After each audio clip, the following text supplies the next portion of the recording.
Tech News Weekly is sponsored by Hover.com. Domain names made simple. Go to gfq.hover.com and get 10% off your entire purchase. And by Stitcher Radio. Listen on the go via the Stitcher mobile app. For more information, go to stitcher.com/GFQ. Starting Tech News Weekly in 3, 2, 1.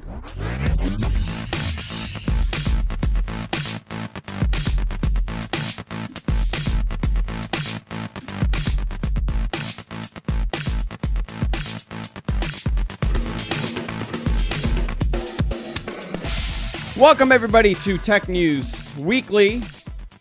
This is the show where we discuss everything happening in tech. I'm joined by Sunkast, as I am each and every week. How you doing, Sunkast? Hello. How's it going? Good, not bad. A little hot. A little sticky in this room. The room currently is a whopping 91.9 degrees. It's been one of those weeks, but a storm came through last night here and finally cooled things down. So it's not as hot here, but it's still pretty dang warm. It's so bad. I mean, it's frustrating. But again, you have this issue every year. Every and you summer. never do anything about it. Yeah. Oh, it's so hot, I can't do a show. No, every year it's awful, and I have to have a limited schedule in the summer. But there's really nothing I could do, no matter how big of an AC I put in here. The fact is that the room is an open room, so everything heats out. Yeah. So I have to come up with a solution. I think we're going to put a sliding door here, a glass door, so everything stays in. And you've been talking about that for a year now, too. So. Well, listen, where do you want me to find the money? You tell me. Where would you like? You just got a bunch of new DBXs. Yes, well, those are fun toys. I like spending the money on that. But a lot happened in technology this week, and it was very interesting. Everything seemed to have happened the first 2 days of the week. Everything else kind of slowed down after that. Do you want to guide us through the Microsoft Surface announcement? Yeah, because that happened on Monday, and this was a really interesting thing in the sense that Thursday, the previous week, last week, is when Microsoft said, hey, join us in California or Los Angeles, wherever they did this at, for an event on Monday. And it was kind of secretive in a way and very last minute, but it turns out most of the speculation was right. It was Microsoft announcing their new Windows 8 Surface tablets. And if you remember, Surface is actually the name of their tabletop things that they had before that are now renamed to Pixel Sense, I think it is, which is a little confusing as far as the name swapping stuff. But they announced it on Monday. They have two different versions. They had the Windows RT version, which is going to be the lower end one and comes out same time as Windows 8, I believe, and also a Windows 8 Pro version, which is going to be geared towards more, I think, business and enterprise users. Yeah, I have the video right here. I mean, it's a pretty looking device. Nothing special. It's actually. Wait a minute. See, what you're seeing there and what they had on stage were actual prototypes. Those are not the actual devices. They're basically doing the same thing that RIM and BlackBerry does, where they actually come out and they show you the prototype hardware that they think they will be using when they finally launch this project. Is that? I did not know that. I thought this was going to be the final device. Those are probably renderings, but what they actually had on stage were prototypes. They weren't actual working models of what they will be launching with. Oh, that's very interesting, actually. They were doing the same thing as when they had the new BlackBerry 10 devices, when BlackBerry was talking about that stuff. So it's the same deal. Well, you know what's interesting? I mean, the BlackBerry unveiled their product way before it was supposed to come out. I mean, they did this unveiling a good year and a half before, let's say a year, from the release date of their new operating system and new hardware. Mm-hmm.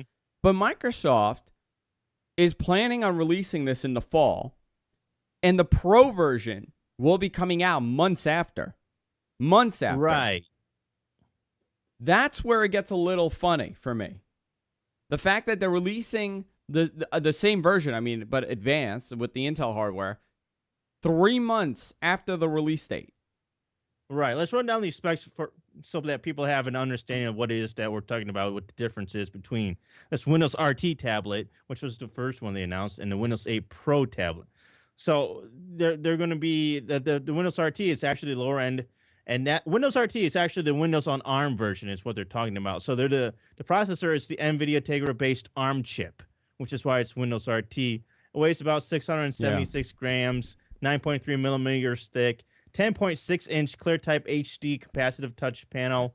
Battery is 31.5 watts. Now, the RT version, the size of the RT version, it's a lot thinner than the Pro version. The Pro version is pretty thick. Yeah, the Pro version is going to be 13.5 millimeters, so it's almost like a third heavier.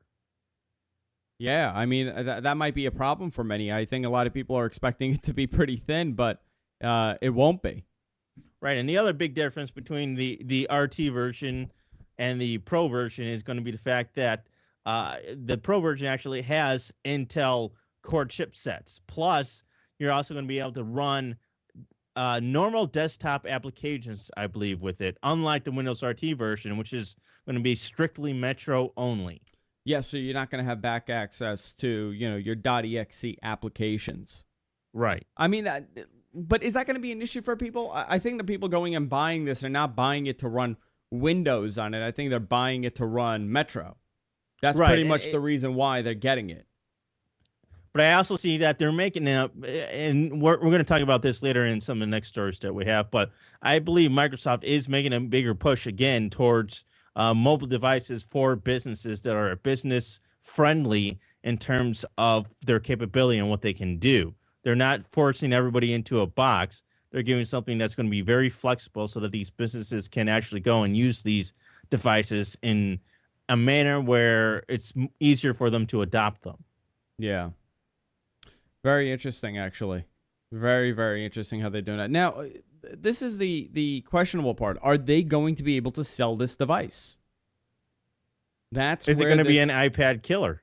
No. Listen, this whole term about being an iPad killer is silly because there won't be an iPad killer. There won't be. I mean, that's the reality of it. The iPad is way too dumb. It's the same as an iPhone killer. We don't need an iPhone killer to be dominant in this market. Well, no, but... See, this is the thing is that it's still Microsoft doesn't seem like they're exactly ready for this product to launch just yet still. If you actually watched the keynote address, the announcement of this, you actually saw that during Steven Sinofsky's product demo of this, it actually crashed on him. Yeah, well, listen, that doesn't upset me that it crashed. That doesn't really affect. I don't think that's going to affect much of it. I have a problem when companies announce products and demos them to be the greatest thing ever, and when they're demoing them, they don't work. Well, the problem is going to be the pricing. If this is not competitive, it is not going to sell that well. The RT version, where Paul Thurrott was actually estimating that the RT version will be around $400 to $500, which I think is way. I think that's way too much money for this device. Way too much money. Think about it. If you're going to compare this pricing wise to the iPad starts at about $450, and its memory ranges from 16 gigabytes to 64 gigabytes. Yeah. And the Surface Windows RT version starts at 32 gigabytes and also has the 64 gigabyte model. So you actually have to compare 32 gigabyte model to the iPad 32 gigabyte model, which is going to be $550. So it's going to be at least $500, probably more, just for the Windows RT version. I don't see it being any less than $550. You don't see it being anywhere. That's too much. That's way too much. That's the whole problem with this. And it's not only that, but there's still a lot of questions as far as the hardware specifications and everything that this device can do. Because when the press people were at the event trying these devices out, they were using prototypes that were set up to do very, very little. Like they had the keypad there, but you really couldn't type on it. Mm-hmm. So It wasn't a real demo. We don't really know how well these keypads are going to work with the new tablets. It's going to be very strange because we just don't know a whole lot about this. We don't know the price. We don't know exact availability yet either. What would be the perfect pricing structure for you to be interested in this device? I mean, if you were to pick a price, what would it be? It's got to be $500 or less. 500 or I less. have a hard time because this is the thing. It's really more these tablets really are more along the lines of ultrabook laptop than tablet, in my opinion. I don't necessarily see these as tablets the way that they're presenting them and positioning them. It's what do more you of an see it as? ultrabook. You see it as like an in between an ultrabook and a tablet. I think the Windows Right. market, the Windows will, if they're able, if the OEMs are able to get their act together, they were going to be extremely successful at putting together hybrid devices where the screen, when you pop it off, the screen runs on an ARM processor. When you put it down, it's running off of the Intel. But we're still not sure that there's even a market for tablets because we've seen so many tablets before come and go where you've had, the BlackBerry Playbook, you've had several Android tablets, you've had the Zoom, and the only one that really seems to stick around and actually make a profit from their devices is Apple's iPad. Yeah, They're the only ones yeah. that are actually making money from selling a tablet. Yeah, there's an iPad market. We don't know if there's a tablet market. I don't think this device is going to be unsuccessful. I think the device is going to be pretty successful if you look at the long run of how tablets have been doing. Android has been failing miserably. Nobody wants to go near it. I know people buy it because they're cheap, or people buy it not because the people are cheap, because the product is inexpensive. I should rephrase that. And certain people buy because they don't like Apple. But the people who do buy it, I don't know anybody that's happy with an Android tablet at this point. I'm not. I think it's going to be a different story when it comes to Windows. I think people are going to be very satisfied with Windows on the tablet. But then again, this has a lot of unknowns because it's actually going to be running Windows 8, which nobody has actually used the final product yet. So we don't really know how Windows 8 will do in the marketplace. Not only that, but you also have to think that, well, there's going to be a difference of opinion as far as how Windows 8 is acceptable on different devices, whether it's a tablet, a laptop, a desktop computer, you're going to have different users saying different things. So what might be acceptable for Windows 8 on a tablet or a phone doesn't necessarily translate as well when it comes to a laptop or a desktop. Also, it was a week of Microsoft. If you look at all the announcements, they also announced Windows Phone 8. They gave you a preview. Now, a lot of things are they held out during the announcement. And they said, we're going to hold out on some of these things. We're not going to tell you. This is for developers. Some of the hardware changes, it's going to have NFC. It's going to support multi-core processors like dual-core and quad-core processors, something that was lacking in Windows Phone 7. Expandable memory slots. The hardware pretty much is bigger and better. Some of the redesigns are that Microsoft has redesigned the start screen where it's going to actually allow you to have more icons on the start screen. So you could have them all different sizes. You could have different categories. So it's more customizable, more color themes, which I believe Microsoft did not list as one of the features, but there's more colors setups in the actual device. One of the new things that they've added is in-app purchases with a Google Wallets type program. Right. I don't know how successful this will be. The fact that it's going to be on every single Windows Phone device. Are you talking about the wallet specifically?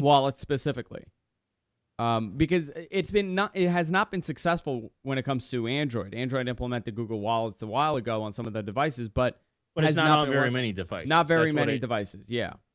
It's on like one or two, and that's it. I like I listened to the presentation. I really like the device. I like the app. I like the software. I think they've come a long way from Windows Phone 7 to Windows Phone 8. I would agree with that. You know that I'm not the biggest Windows Phone fanboy out there or anything like that. It's not something that I necessarily see myself using, but I am a little bit excited about Windows Phone 8. I won't lie. I think the moves that they're making, the hardware changes, the upgrades, the improvements, the software improvements, the features that they're adding, I think is very logical and a very necessary thing for them to do. And I think that's something that people will pick up on, and it's going to be second generation Windows Phone. And that's where second generation Windows Phone needs to be for it to be able to sell anything. Now, this is not going to be backwards compatible with any product that's on the market currently. So if No, you and that have kind of a screws Nokia. yeah, if you have a Windows Phone on the market, you will not be able to get an upgrade to Windows Phone 8, which a lot of people that bought the Nokia Lumia are upset about. You will, however, get Windows Phone 7.8. You're going to get 7.8, yeah. But they didn't really have a whole lot of information on exactly what Windows 7.88 is going to be either. I think mostly they were saying that it's going to be for the software changes, like the new start screen that they have. You're pretty much getting the new start screen and some minor OS tweaks, but Right. you're not going to get the back end. I mean, it's a totally different code. It's not based on Windows CE, which the previous version was based on. This is actually they developed from the ground up, and they've matured the operating system. Yeah, that's what it is. It's now becoming a mature operating system where Windows Phone 7 was, its rebirth basically, but it wasn't quite all there. Now some of the other with features, Windows Phone 8, it's a much more complete operating environment. Some of the other features they're implementing, supporting multi-core processors, like we said, HD resolution, IE10 cards, SD cards, which some people do, some people don't. I mean, that's been a funny thing. At first, everybody was supporting an SD card. Then they decided to all do onboard stuff. It's almost like the battery now. Some companies allow you to take the battery out, and some phones you can't. There's no upgrade path, like I said. There's going to be enterprise support, company hub encryption, secure boot, and IT management, some of the things that they're adding in the next version. And this is what I was saying before when we're talking about the new tablets that Microsoft has, is that they are seeming to make more of a push towards the enterprise world in terms of their mobile devices, which I think is great. I actually, this reminds me a lot of RIM circa 2007, 2008. In what way? When they were more, they were more connected and more of a player in the enterprise world, where they actually had solutions that enterprise businesses needed, and could use. Yeah. Well, some of the rumors that are coming out now, which I saw this morning, is that Microsoft may build its own Windows Phone. Some of those rumors are coming out now, which I find that to be bizarre. But that brings in a up way. the same controversial discussion as far as tablets, because Microsoft is making their own tablets. What about all these other manufacturers like Asus and Acer that are making their own Windows 8 tablets? What about them? Are they going to be jaded and cut off in some form so that the Microsoft tablets are better and sell better than any other third-party manufacturer of Windows 8? Well, I think everybody has that in their pocket, right? Google has Motorola. Microsoft has Nokia. Now, I don't know if Nokia is going to make the phone for them and just brand it as a Microsoft device. I don't know how that would work considering the Nokia deal. Again, this is all speculation. I think I got it from Information Week. I think CNET also reported on this today. But that will affect the way that Windows Phone sells if Microsoft has their own phone. How are the other devices going to sell? But then again, we don't even know if their hardware will be good or not. They could be kind of like Google, where the hardware doesn't necessarily measure up to what consumers and people want. Yeah. Very interesting stuff. Again, the problem is back to the tablet. We got the release date. This is now released for the fall. So it seems like the fall is going to be, fourth quarter is going to be a very big time for Microsoft. Well, that's when Microsoft is planning to launch Windows 8 to begin with. So that all the timing of everything does make sense to me. Windows 8 comes out in fall. So, of course, all their products are going to kind of line up around the fall. So you'll have to launch other tablets, the new Windows Phone devices, plus a new operating system with Metro. Do you feel that Google has something up their sleeve? Next week is their Google I/O. They always have something up their sleeve. So now we're hearing that at Google I/O, they're going to announce their Google tablet, their Google branded tablet. It's interesting. If they They're all that, following how the will same it path. affect other tablets in the market and what's coming down the line? Yeah, I mean, currently they do have a Google branded product, and that's the Nexus line. But you still have the branding of the other company, so that would be interesting too, how they're going to play out. It's a very interesting time. I mean, things that you would not imagine Microsoft doing, they're doing it now. You would not have imagined this a couple of years ago. Same goes for Google, and same goes for Apple. Apple added an HDMI port on their laptop, their latest MacBook line. In my opinion, this is all stuff that should have been done a couple of years ago, though. Yeah, I mean, should have been done, yeah, but it's still a surprise to me. So I think a lot of these companies are thinking outside the box when it comes to development and product releases. Some more news that came out, a little inside baseball talk, but I did find this interesting. Podcasts might have a separate application in iOS. Yeah, there was a rumor this week about iOS 6 and iTunes.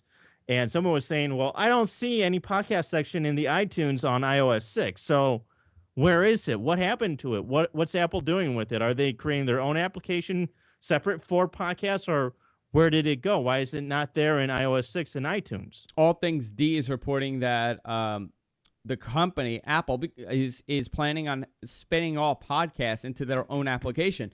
I don't know if this is a good thing or a bad thing. I don't know yet. We don't know how this is going to play out. If it's going to be their own downloadable app, that's a really bad thing because most people are not going to go and download this. So if it's an add-on app, it wouldn't be an add-on. It's Apple. Why would they make people download that? It would just come with it automatically, like the stock app and the clock and all that. Yeah, but Google Books. I believe Google Books was their own application that you had to download at one point. I don't know. But now here's the other part of the story. In my opinion, this is just the beta version. It's an early beta of iOS 6. Things are going to be missing. Not every feature is going to be there, so it might mean nothing.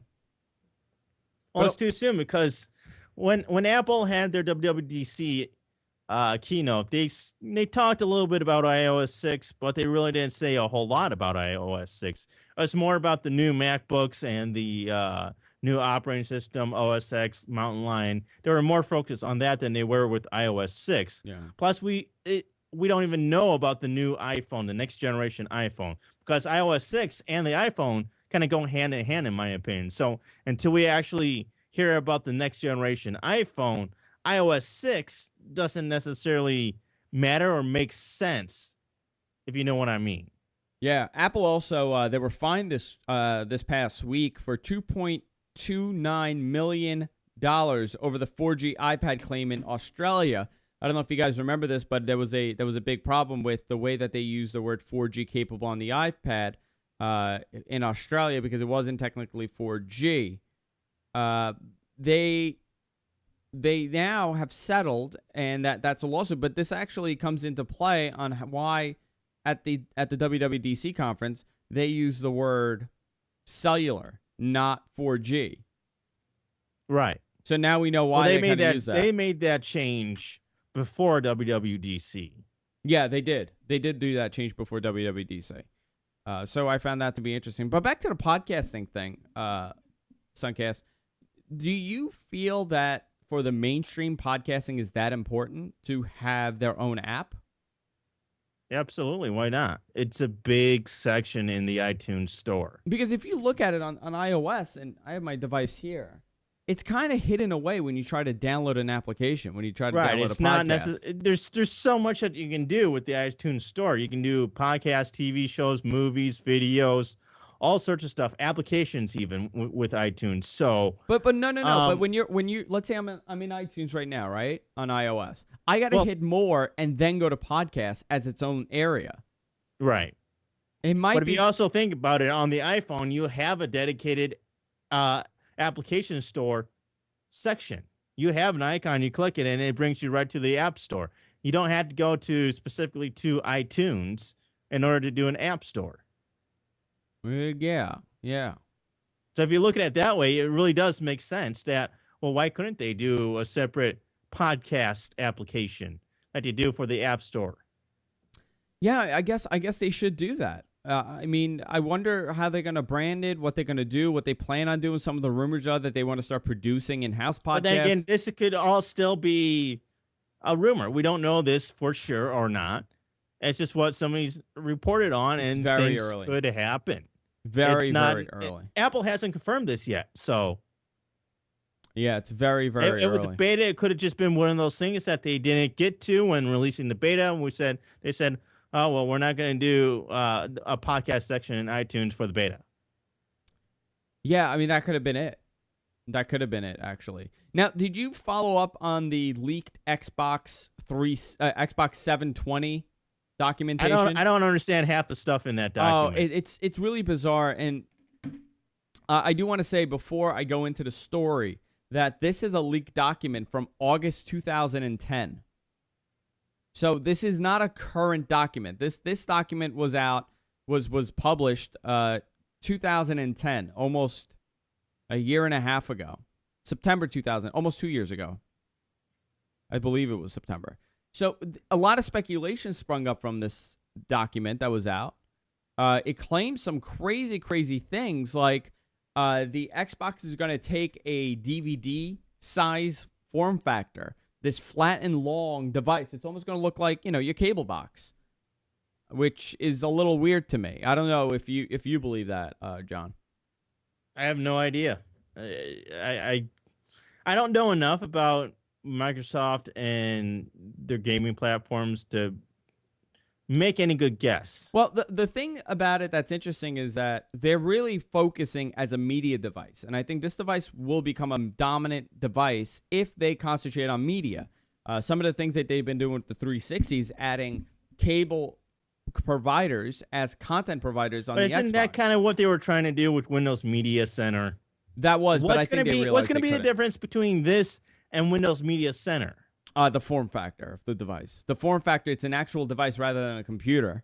But when they've basically killed off Windows Media Center, so yeah, they don't need it. I mean, Windows Media Center is not necessary when you have an Xbox sitting in your living room, and the Xbox could do everything possible.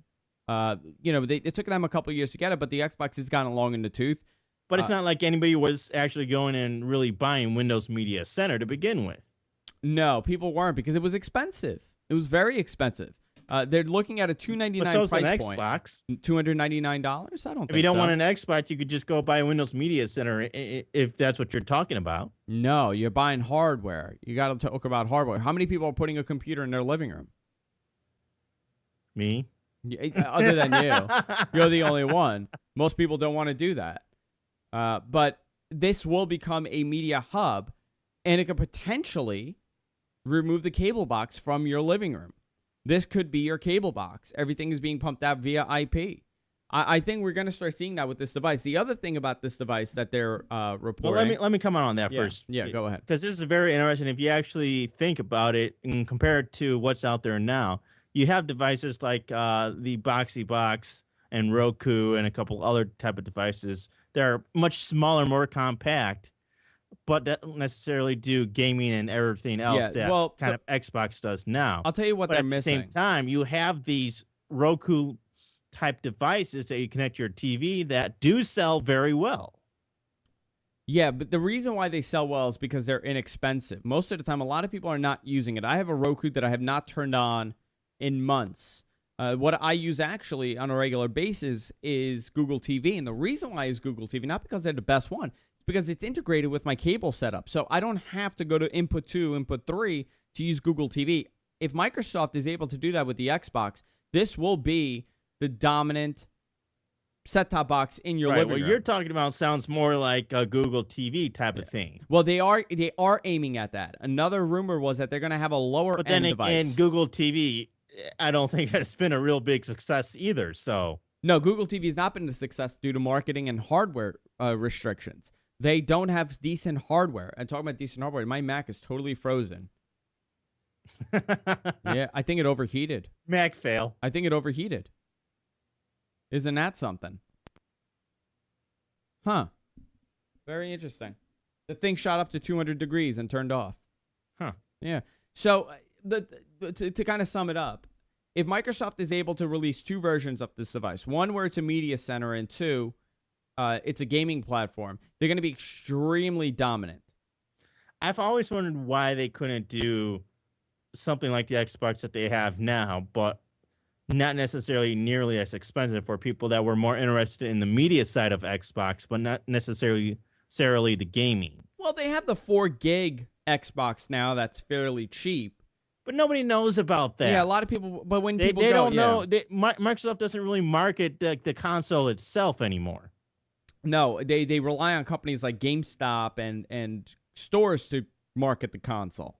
Right, but Xbox largely still has that gaming connotation with it. That's what Xbox was Yeah. when it came out for a long time. They kind of slowly over the several years made it more into a media-centric device where it's now both gaming and media, but still has a heavy emphasis on gaming. So it doesn't necessarily appeal to anybody that doesn't really care about gaming like myself. Now, So I understand that it has great media capabilities, but at the same time, I'm not going to go plop down, $200-$300 for it. yeah. Well, I think where they're going to get people like you and myself. I'm not a heavy gamer at all. I used to be, but I got at it. I stopped gaming, and it's kind of hard to pick up the joystick and kind of pick up where you left off if you haven't really gamed in about 10 years. A lot has changed, and the games are a lot more complex, but regardless of that, I think where they're going to capitalize are these downloadable games,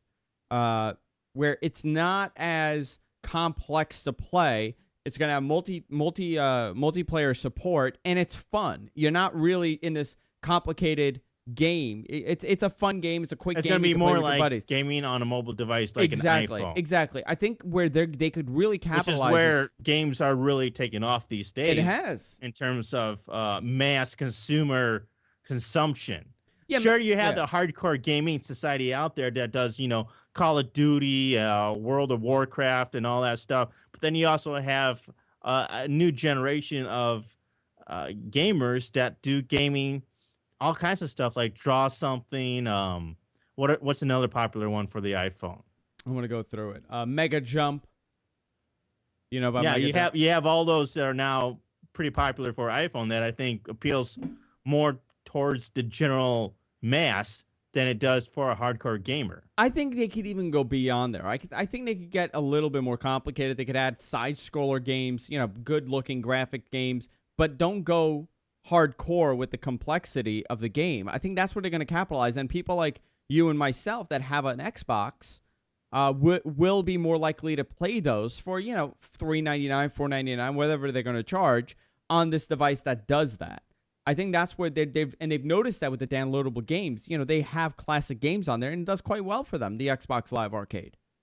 I think that's where they're really going to capitalize with this device. But then if they again, put when out you're a cheaper talking about device. people that are using and gaming on the iPhone, they're not looking to play, an hour or two at a time. They're looking for a time killer. They're not looking for something that they're going to actually have to sit there for, half an hour or so to start learning how to play this game. Yeah, and you want to figure pick out it up and play all the it. little things about it. They just want to play the game and kill some time.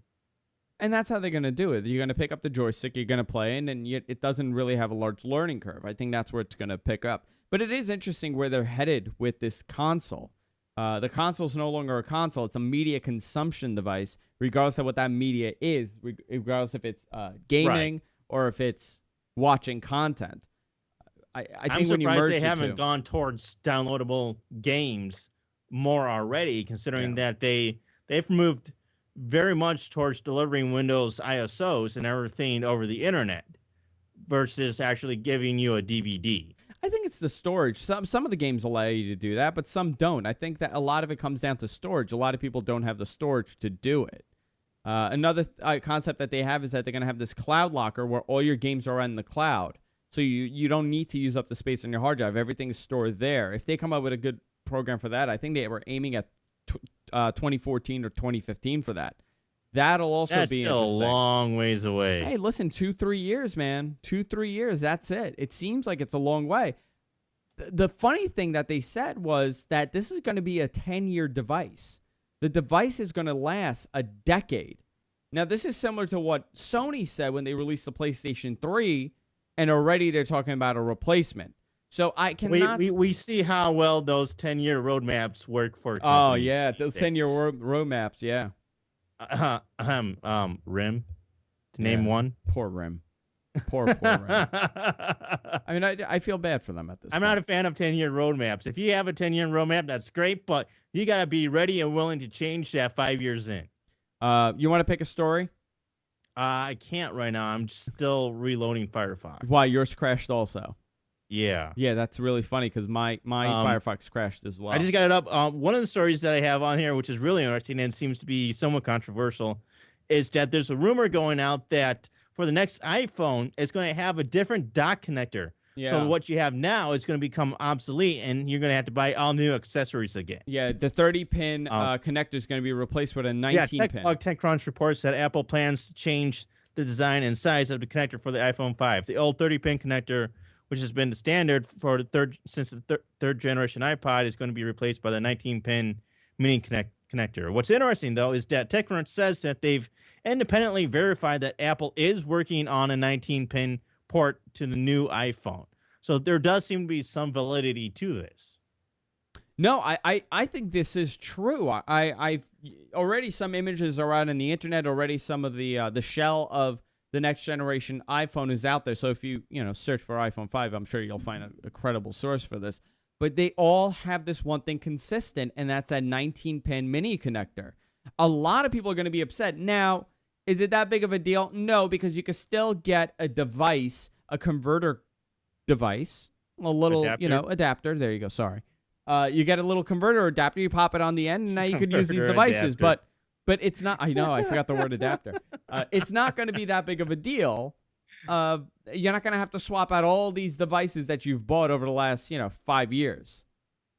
I don't think we're going to be in that situation.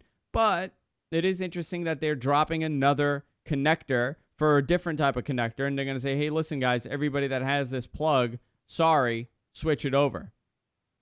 What's going to suck if you actually have devices that you can't get an adapter for? I think you'll get an adapter for all of them. The only thing that I worry about is the docking devices, where the adapter will probably cause the device to sit up higher and it won't sit properly. It won't dock properly. That's How the many only people problem. actually use something like that? Do Do you think there's a lot of people out there that have some sort of dock like that? Yeah, I mean, you know what's interesting? I have a couple like stereo systems that allow you to dock the device, or they allow you to connect the device. So you could either dock it via the 30-pin adapter, or you could put in a sound device like a little jack, like a headphone jack in there. I never use the dock. I always use the jack. But this has been something that they've basically had for close to 5 years now. So in a way, it makes sense. Technology has changed so much in the past 5 years that there are better, more efficient, and better ways to have a connection. Yeah. No, I think that's definitely a better way. It's almost like you had the VGA monitor connections, and now you have DVI. By the way, you know what I do want to show you guys? This is my Apple connector. I've had this for less than a year. Do you see what has happened? The plastic starts to melt. It gets sticky and starts to melt. This is the fourth adapter this has happened to, where it literally starts melting the plastic. It just gets so hot, and it gets so hot where the plastic loses, I guess, its solidness, and it becomes sticky. Huh. And this has happened multiple times. This is why I got thrown out of the Apple store, because I started fighting with them over this. So I don't know if they're having a major problem. If I'm the only one for whatever, maybe I'm using a certain cleaning solution on my desk that's eroding the plastic, but I have this massive problem here. RIAA to CNET. Last story before we do our picks of the week. It's going to be a quick show today. It's really hot in here. RIAA to CNET. Follow Google nix video to MP3 conversion devices. Google last week started going after sites like youtube-mp3.org, which allow RIAA actually went after Google for these sites that allow you to do MP3 conversions from YouTube. Yes. So what they do is they take your video. I think we've done this a couple times. We've had to play a clip, and I didn't want to play the video clip on our show, so we grabbed it off of YouTube. Right. Via the MP3, so I could put it in the sound bank. Now they're going after these sites and telling them, hey, listen, this is in violation, and you can't do this. They've gone after CNET now. It's not illegal. These sites are not doing anything illegal as far as the law is concerned. So why are they going after them? Because it's the RIAA. And they want to go after anybody that does anything that has anything to do with MP3 that isn't exactly licensed from them. If you don't have a license from RIAA, you're not supposed to have any MP3s. You're not allowed to create MP3 unless you have a license from them. So Google download.com, which is a part of CNET, has removed applications that allow you to do this. Now, you could always find it. What I'm wondering is, are they going to go after Mozilla because Mozilla has a bunch of plugins that allow you to do this. Well, you can't go after everybody. I'm curious on and who's CNN next. actually said that in the past where they've had issues similar to this is until the law actually says it's illegal, they're not going to do anything about it. They don't have an obligation to police applications that are submitted to their directory. And until it's actually illegal by law, they don't necessarily have to do anything. The RIAA can say, hey, do this all you want. You need to do this and take it down. Yeah, the statement says more than a It's year not ago. illegal. More than a year ago, we asked Download.com to remove applications that were used to steal our members' content. The RIAA said in a statement, Download.com continues to ignore our request. Not everything on YouTube and is many their of these members' applications content. and many of these applications are still being promoted on the site. Download.com is profiting off of infringement through advertisements. That's a load of baloney. I mean, that's the That's the a biggest crock. bunch of BS I've Yeah. ever heard. Yeah, I very fascinating how they're going after them.